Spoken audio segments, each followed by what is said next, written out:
Nabalagan na iti agtagikwa iti food establishment iti Baguio City iti panang surot da iti sanitation code. Manipo dinero aging ita dumanon iti nasurok sa nga ribo nga establishmento tinaipayan iti notice of violation. Report idano ni Christine Bornolian sa Baway.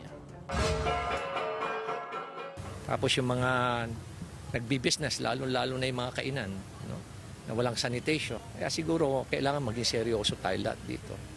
Talaga isasara ko lahat sila. Dayta ti balaag ni Baguio City Mayor Benjamin Magalong kadagiti establishmento ng runa dagiti panganan asaan na sumursurot iti pagalagadan saknan iti sanitation. Sigun kenkwana, dumano iti nasurok sa nga ribo a business establishment tina ipaayan iti notice of violation. Gapo iti kinaawan ti permit ken panaglabsing iti sanitation manipod Enero 1 aging Hulyo 3. Idilaeng napalabas alawas. Nasurok sa nga gasot nga establishmento tina ipasara. Gapo ta saan dagitoy a nagkumpay.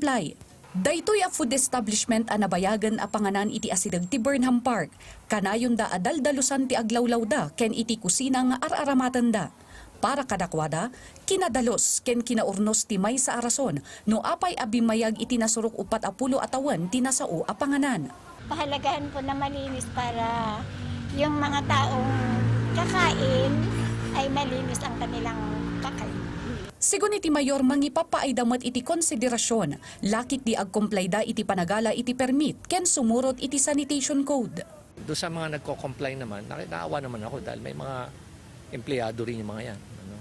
Pero kung nagmamatigasan sila ng ulo, akala mo karapatan nila na magnegosyo na hindi kumukuha ng business permit, mag-isip-isip sila. Christine Bornolia sa Baway, para iti Pagilian.